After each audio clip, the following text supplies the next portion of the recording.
set, yaitu secara umum satu poin adalah suatu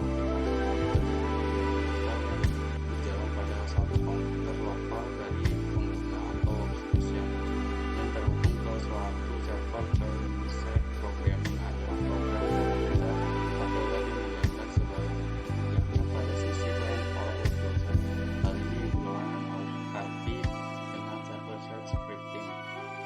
Sedangkan server-side scripting adalah teknik perkodean atau sistem dalam server web yang berfungsi memberikan respon dari penjelajahan yang Anda lakukan di internet. Sistem ini akan bekerja setelah adanya perintah atau permintaan dari klien untuk menampilkan apa yang dibutuhkan dari perintah tersebut. Kemudian wujud script dari client-side, yaitu kode sumber dari client-side scripting masih bisa Anda buka dan pelajari pada perangkatmu dengan bebas, sedangkan dari script pada server side Anda harus memiliki hak akses terlebih dahulu. Kemudian cara kerja site, yaitu pengunjung web memiliki salah satu link dari web dan browser langsung membaca perintah tersebut untuk memanggil alamat web ini. Setelah itu browser akan mengalihkan ke halaman yang dituju untuk pengunjung web. Kemudian server side, jika kita melakukan interaksi dengan halaman web, maka browser akan mengirimkan perintah ke server. Kemudian server akan merespon dan melakukan perintah. Kemudian server akan mengirimkan kembali data atau perintah tidak perlu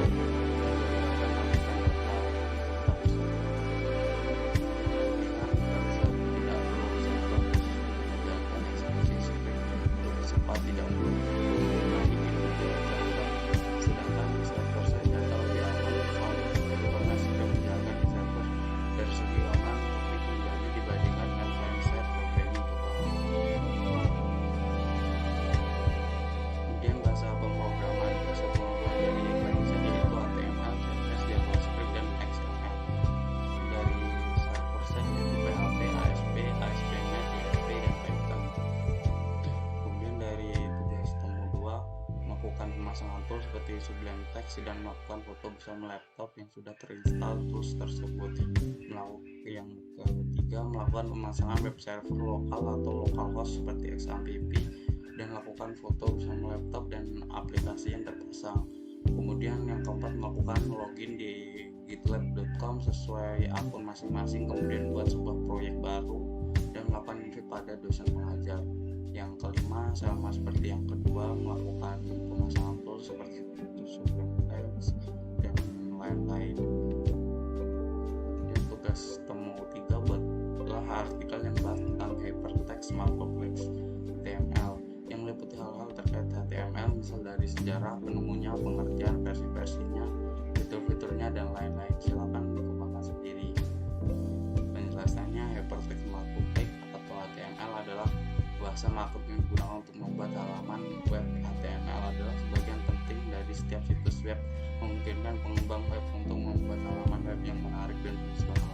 Dalam artikel ini kita akan membahas sejarah penemuan, pengertian, versi-versi, dan fitur-fitur HTML. Sejarah HTML pertama kali diperkenalkan oleh James Berners-Lee pada tahun 1991 saat dia bekerja di Israel dan melakukan sebuah Berners-Lee menciptakan HTML bersama dengan protokol HTTP, yaitu Hypertext Transfer Protocol, dan URL Universal Resource Protocol, untuk memungkinkan ilmuwan di seluruh dunia untuk berbagi informasi dengan mudah. Pada awalnya HTML hanya terdiri dari beberapa elemen dasar seperti teks, gambar, dan tautan.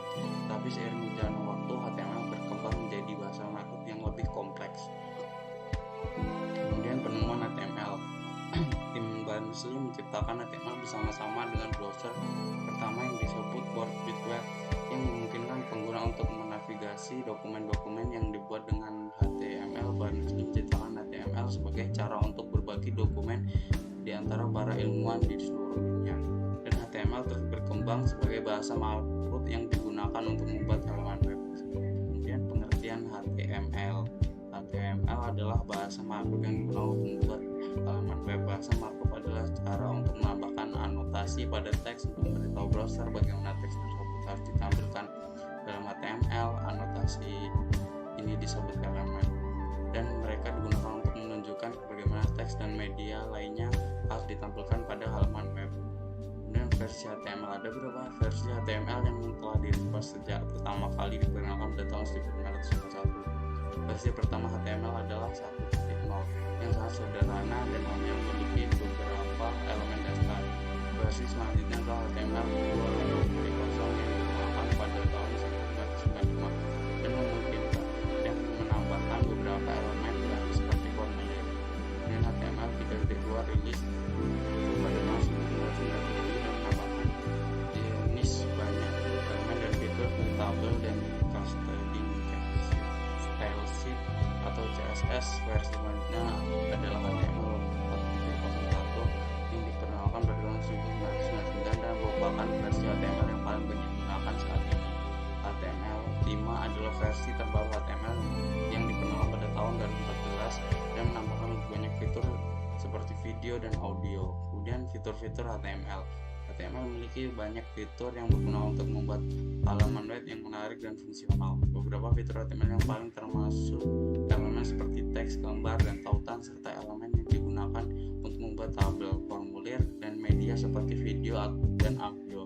Selain itu, HTML juga mendukung fitur seperti cascading style sheet atau CSS dan JavaScript yang memungkinkan pengembang web untuk membuat halaman web yang lebih interaktif dan dinamis.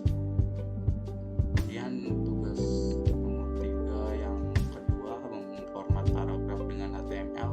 Ketikkan script HTML yang di bagian tabel editor dengan Notepad atau editor lainnya, kemudian screenshot posisi file di folder website lokal, kemudian screenshot di file project.